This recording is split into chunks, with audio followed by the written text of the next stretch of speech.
Hi, everyone. My name is Abhishek from shakethecosmos.com. My guest today is David Reimer. I met David at UC Berkeley, and he helped me craft my story when I was trying to apply for product management roles. David's kind of a big deal. David helps entrepreneurs, business professionals, and artists focus their ideas through the power of narrative. In short, he helps people get their story straight. Earlier in his career, David was president of the ad agency J. Walter Thompson in San Francisco, held senior marketing roles at two tech startups, and was VP of marketing at Yahoo in its heyday. Today, he teaches innovation methods and storytelling at UC Berkeley-Haas School of Business and several Bay Area accelerators. Go Bears! David also produces theater and serves as chair of the board of the American Conservatory Theater in San Francisco. He holds a bachelor's from Brown University and MBA from Columbia University. David, thank you so much for being on the show today. It's great to be with you, Abhishek. I was telling, we were talking about some of the written work you have coming up and a potential book that you're writing about. And it's about startups and how people can have these ideas, but they have difficulties creating a story around them. So what kind of transpired that idea, and how did you get into writing about that? Right. So the book, or the working title for the book, is called Startup Story. And it's actually, just to frame it, it's actually a tool for any innovator creating anything new. So it can be a startup, of course. It could be a new product within a company. It could be a new service.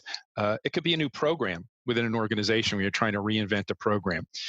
Anytime where you're creating something new, you actually can use a story to help you create the thing, and also to help you get people excited about it. And I'm using this book to help people do that. And it started this goes all the way back. I mean, it goes back to Haas in some ways. I was working with a program at Haas where students went into companies to do a little bit of consulting. Haas at Work, you might remember it.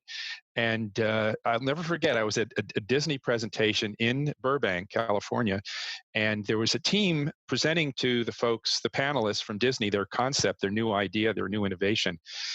And they had such a hard time communicating it that if you looked in the eyes of the clients, they were sitting there. It was clear they didn't understand the concept at all. And it struck me like, wow, we need to do a much better job of preparing our students to tell stories about what they're working on, so that they can explain an innovation clearly and get people, compelled and excited by it. And that got me thinking about ways to start to teach storytelling to business folks. And then it evolved to a real specific focus on storytelling for innovators. Totally. I mean, I remember that. I appreciate that example as well, and makes me think of my own story with Shake the Cosmos as well. So like I created this little booklet, and then I showed up with the booklet to the print shop, and the print shop person was like, "Oh, so are you an executive coach?" And I was like, "Oh, okay. So that's what people think I am when I'm presenting these ideas and stories." So I also appreciate how stories can kind of help brand get the message across. So you're controlling your narrative. Yeah, absolutely. I mean, and it's so important when you're building your narrative to make sure, as you're telling the story, you're thinking about who's going to use the thing that I'm creating, who's my customer, and then the customer becomes the protagonist in your story, and you build the story from the perspective of the customer, so the customer can see themselves in the story. And in the work that I do, I try and ground every narrative in the customer, so that you can really make sure you're building something, you're creating something that's useful. I feel like it's easy to kind of forget that sometimes, that there is somebody else at the end of it. It's not, the story is not just for myself. It is for someone else. Well, it's one of the reasons why this discipline, I think, is quite helpful for people, because if you ask someone to describe the product they're creating or the product they're working on, half the time, maybe 3/4 of the time, they'll start talking about the product itself. And if they start there, I don't have any context for that. I don't know who's going to use it. I don't know what problem they're trying to solve. I don't know what the motivations of the customer are that they have in mind to help out. And unless I know all of those things, how can I even begin to process or evaluate the product? I need the narrative around the product so that when you finally get to talking about the product itself, I'm like, oh, great, that's solving this problem that you just set up really nicely in the first part of the story. And if you don't have this discipline in your head of I really need to tell a narrative that includes the customer, you're going to end up doing what I just described, starting with a product, and your audience is going to like not even know how to assess or evaluate it, and certainly won't get emotionally connected to it because there'll be absolutely no reason for them to, because they won't know why anybody needs it. And I appreciate that so much because I feel like going back to the audience and going back to the customer again, um, I guess it reminds an entrepreneur like what is really important at that end at that point.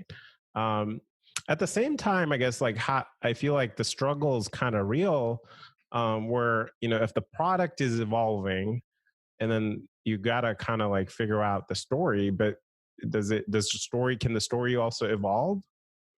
Absolutely.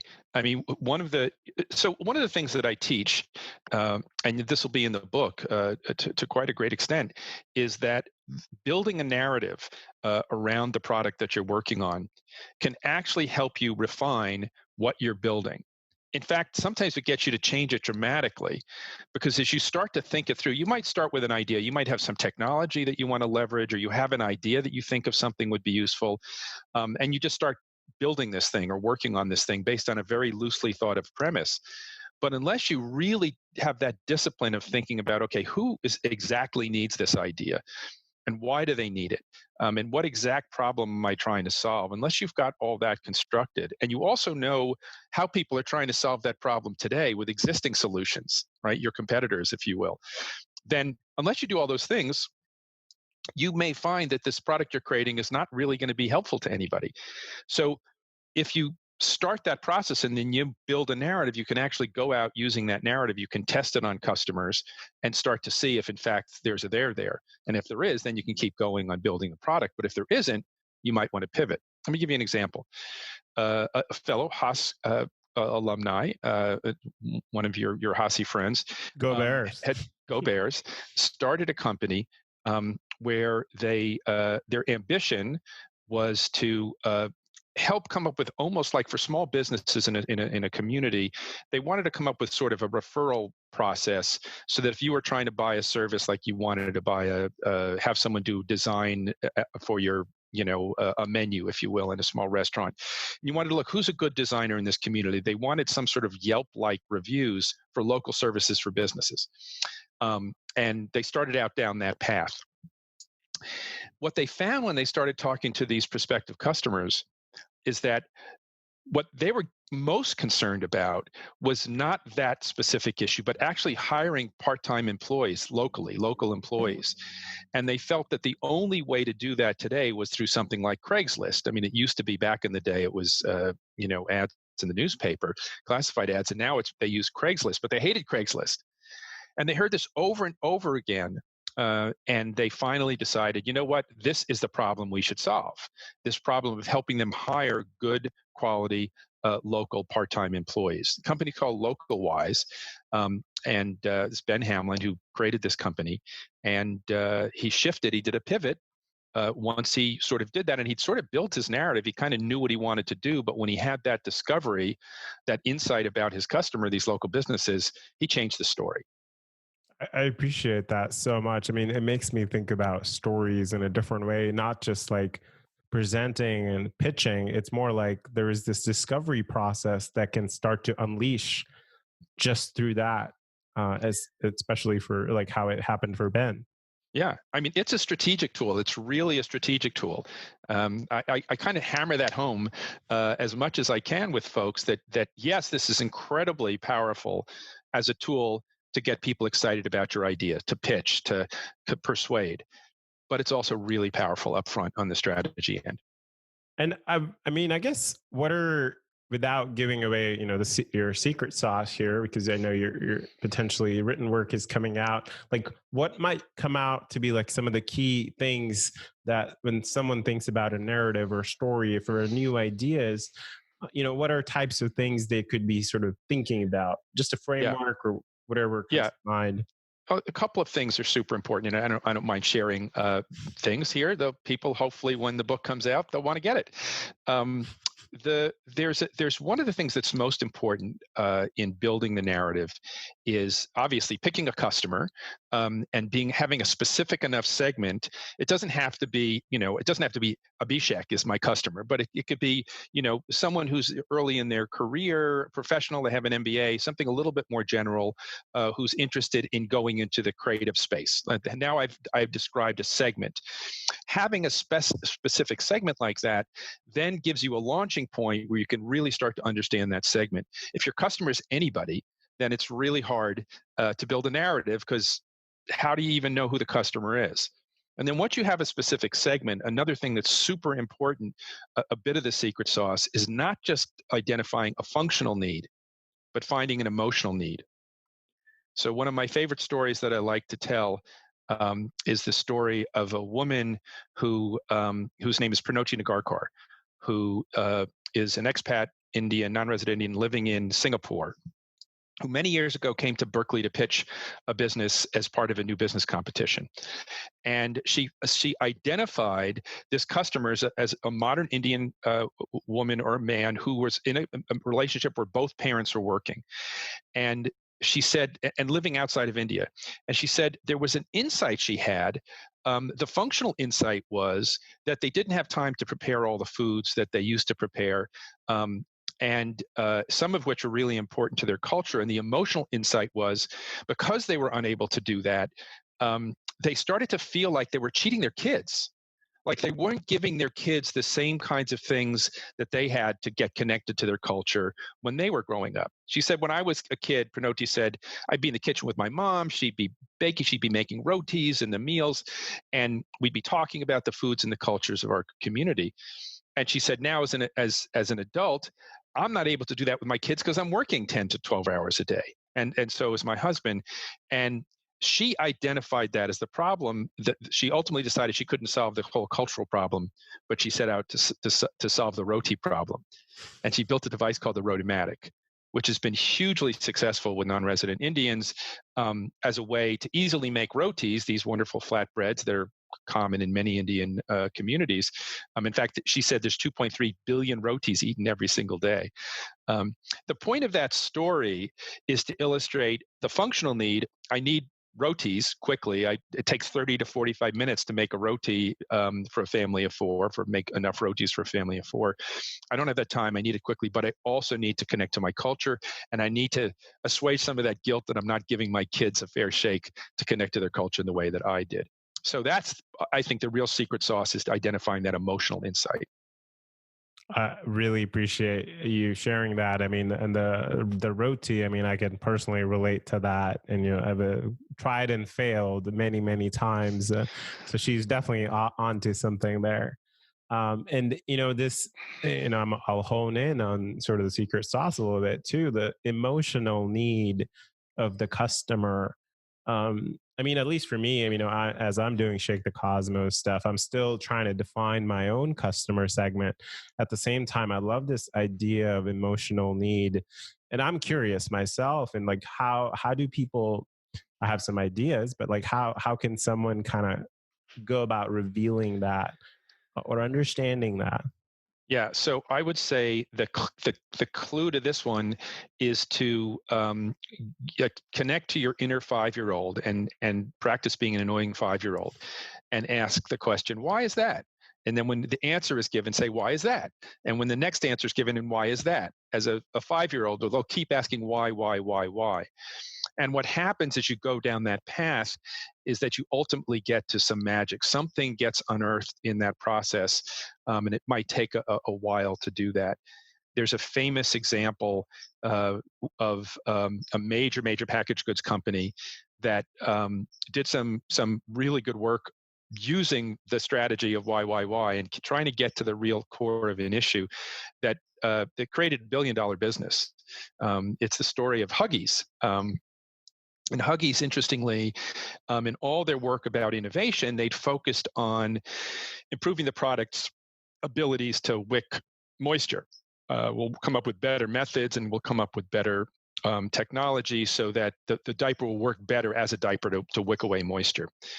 But what they hadn't done is really gotten into the emotional headspace of the parents, and they finally did some ethnographic research, meaning they went into people's homes and they started talking to them. And you do this thing at the end of ethnographic research, whereas you're packing up and you're sort of starting to walk out the door, you turn around and say, is there anything else? Have I left anything out here?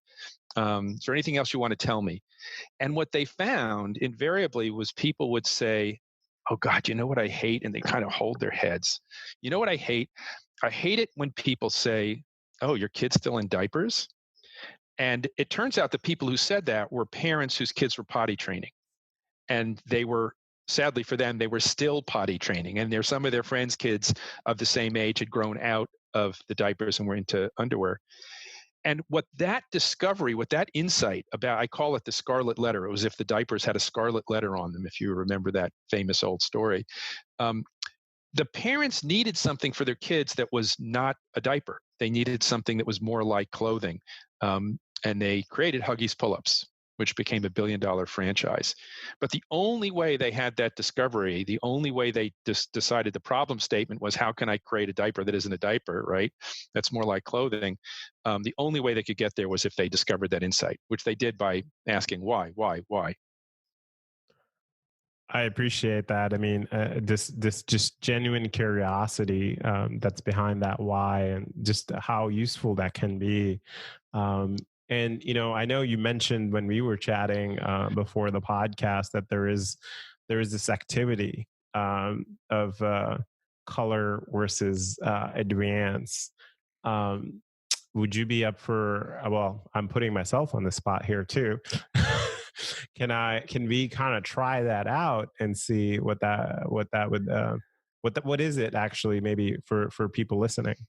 Well, let's first frame where that fits in the process. So far, everything I've been talking about has been about how you structure a story, right? You need to have a protagonist. You need to identify these functional and emotional insights. You need to identify a problem.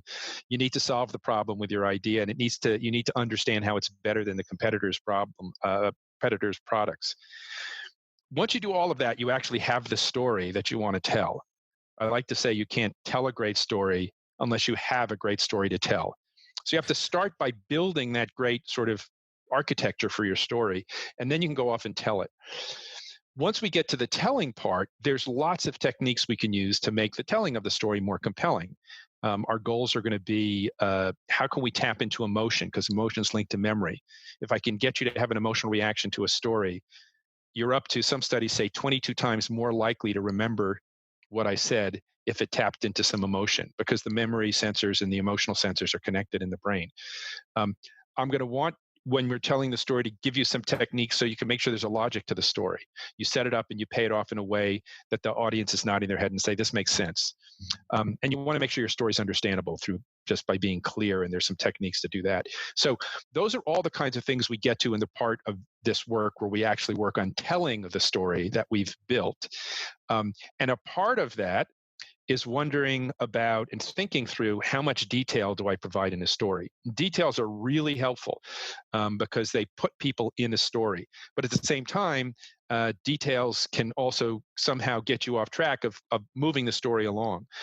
So that's why we do the color advance exercise. So yes, let's do color advance.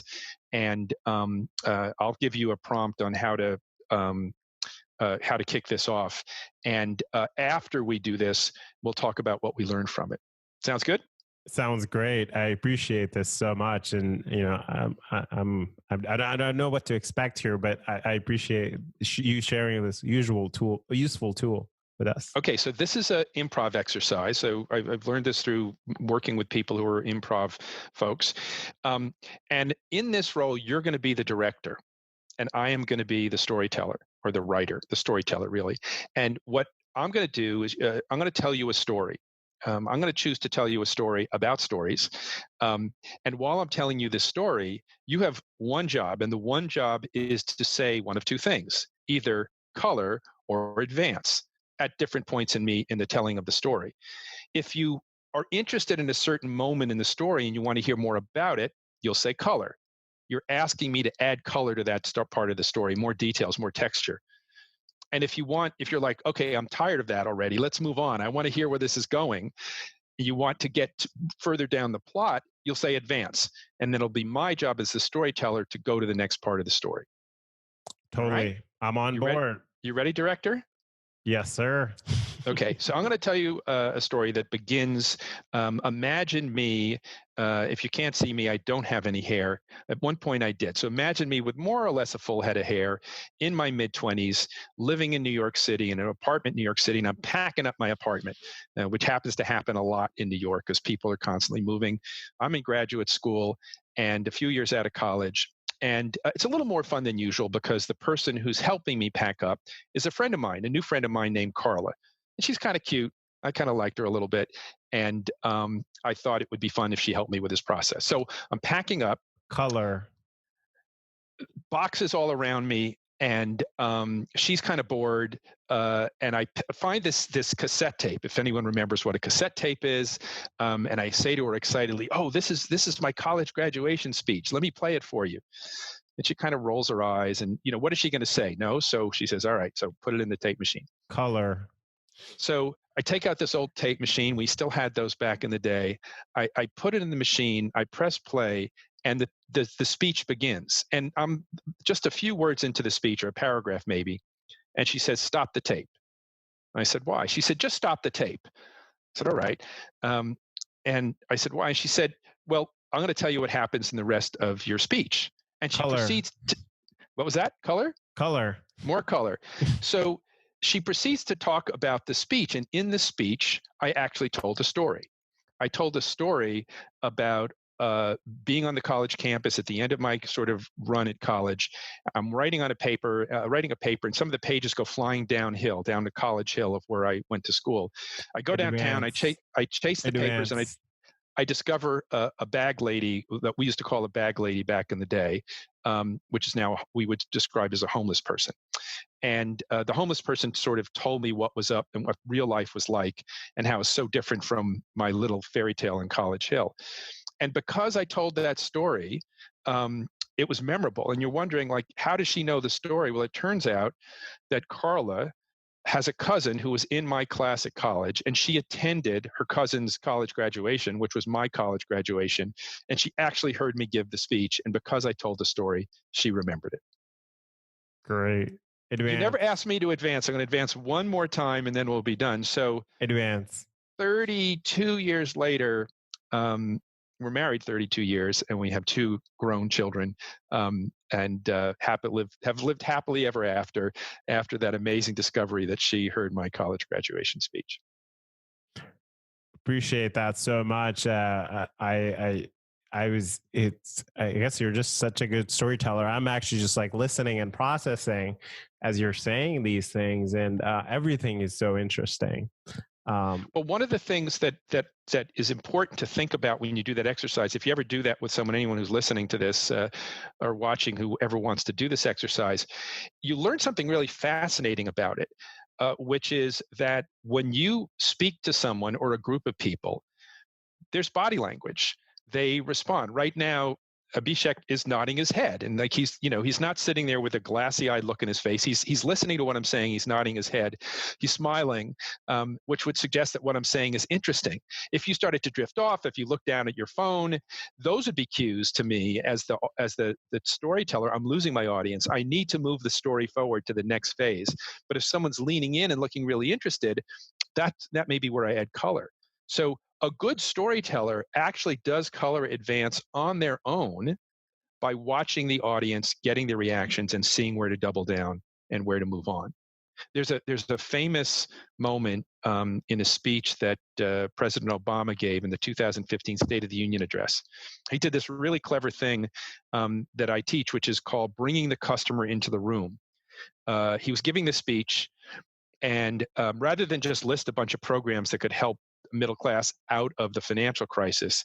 He read a letter from somebody who was actually, he put in the audience, who was someone who'd written him a letter, who'd gotten retrained. Her husband lost his job after the financial crisis. She got retrained at a community college through some government-funded programs, and kept the family going until he got his job back several years later. And in telling that story, there was this amazing moment where Obama said they were newlyweds. And when he said they were newlyweds, right at the beginning of the story, somebody in the chamber of Congress started to clap. Somebody else thought that was funny and laughed. And rather than just keep going through it, because Obama was paying attention, he just stopped and he tilted his head and smiled a little bit. And because he smiled, then everybody started to laugh. And of course, behind him is Joe Biden and John Boehner. And Biden, of course, starts laughing. And Boehner, who's a Republican, is trying very hard not to laugh and show any emotion. But even he started to laugh because it was just a great moment that they all had together. And the only reason they had it is that he knew he needed to just allow that to live. So he was adding color by not saying anything. Literally, he was letting that moment live because he was engaging with his audience and listening to his audience. Yeah, I appreciate that. And I mean, it makes me also think of, what you were saying earlier about the emotional need of people, as well as I guess Obama was, or whoever's storytelling. He's like, oh, this is interesting to them. Yeah. And when he told that story, he used details. He said they were newlyweds. They had a son named Jack, and then later they had another son named Henry. He said they were newlyweds and they were young and in love in America. And it doesn't get much better than that. And just that turn of the phrase was just so beautiful and warm that it really connected with people. I tell the story. I mean, Obama's an easy one to roll out because he's one of the world's greatest orators. But I tell this story about a time I was actually giving a talk to Haas alumni at an event. And after the event, one of the students, the alumni, came up to me and said, this really resonates with me because I once cried in a business meeting and it literally changed the trajectory of my life. I was like, wow, I got to hear that story. His name was Matt Cooper. He was doing a biotech startup, and he was pitching. He decided, you know what, I'm going to pitch this business to a VC who typically doesn't invest in this space because I'm not expecting, I just want her to give me feedback. She'll be like the guinea pig, and then I'll get feedback from her. Then I'll go on to a venture capitalist to invest in the space that I'm in. So he meets with this woman, never invested in the space he's in. And he's just going on. And finally she just stops him and she says, Matt, why are you doing this? Like, why are you really doing this? Why are you taking on this challenge? And then he started to tear up. And the reason he started to tear up is that he said, the day that should have been the best day of my life almost became the worst. And that's how he started the story. And he told the story about how his wife was going into labor. And as they were rolling her in, they started calling for all these drugs and life-saving things. And he's a scientist, so he actually knew what was going on, Matt did. And it turns out she was suffering from preeclampsia, which is a condition that can affect pregnant women, and it can be fatal. And they never detected it early on during her care. In fact, her doctor was a Harvard-trained doctor. Even she didn't detect that Matt's wife had preeclampsia. They thought she may not make it through the birth of their son, Zach. It turns out Zach survived, she survived, but he went on to work on solving this problem of early detection of preeclampsia and helping women through pregnancy and attack this problem. But in talking about it, he got so emotional, he started to tear up and cry a little bit. And it turns out that woman who had never invested in this space became his first major investor for his business because he really reached her on a very emotional level, and he conveyed to her how committed he was to solving the problem. I appreciate that so much. And I think, and he got an investor as well out of that. Well, that was the point, right? If your objective is to get someone engaged enough so that ultimately they can be an investor, you have to make sure first and foremost they remember what you talked about. And that emotion piece is so important in terms of triggering memory. The second thing is you have to make sure that there's a logic to it. So he really, by telling the story of his wife, who had this experience and who had this great trained, OBGYN, wasn't able to detect this condition, really did a great job at defining the problem, then talked about how his technology is solving the problem or would solve the problem. And he was able to sort of build a narrative where he set up the problem and paid it off. That's the logic component. And he did it succinctly and in such a way that it was clear and understandable. So she didn't walk away going, what was he doing again? I can't quite remember. I mean, obviously he described the science, and that was a big part of the storytelling. But that was the solution once he'd set up the problem. So again, emotion, logic, and clarity. If you can get there as a storyteller, your audience, hopefully, will not only be able to tell the story to somebody else, but they'll want to tell the story to someone else. And think about how important that is. If you meet anybody you might meet someone who you want to, listen to your podcast and use some of your services, Abhishek. They have to know why it's useful, and you have to reach them in such a way that they're going to want to tell someone else about it. This investor wanted to go back to the rest of the investors in her venture firm and talk about this, was able to, and she shared the story. Because that's how stories get passed along, because they're clear enough, they're compelling enough, and they're memorable enough that people want to share them with someone else. And that's how movements start. That's how innovations get traction. It's all about people passing the story on because they want to and are able to. I appreciate that so much. This it's also like a reminder that we've been telling stories for much longer than we've been using iPhones. Like as human beings, it's just been a very long period of time, and I appreciate you sharing these techniques as well. As we're wrapping up here, any last shout outs or any things you want to mention for us? No, I mean, only that, first of all, thank you for having me on your show. Hopefully Startup Story will be coming to an audio book or a digital book, or maybe even actually a tangible book near you within the next, 6 to 12 months. And it'll be a resource for you. You could also go to davidreimer.com. That's Riemer, to learn a little bit more about me and what I do. But mostly, I just want to encourage your listeners to embrace storytelling. Learn a little bit about it, try and practice it a little bit. Storytelling is in our DNA. We've literally evolved to become great storytellers. There are many books on the evolution of the human species. Sapiens is a great one to look at, where it literally talks about how our ability as a species to do something others couldn't do, which is not communicate, because other species can communicate, but we could tell stories and narratives and talk about a future world. All of those things have enabled us to grow and prosper as a species. There's a lot of downsides to the ability to tell stories too, and that's a whole different podcast. But storytelling is hugely powerful, and it can be extremely useful for anybody who's trying to create something new. Again, whether it's a new product, a new company, a new program within your organization, use storytelling, and you'll have a much better chance of building the right thing and then getting everybody to fall in love with it. Great. Thank you so much, David. Really appreciate your time today, and look forward to staying in touch. Thanks, Abhishek. Hey, everyone. Thank you for listening. Please hit the subscribe button. We'll be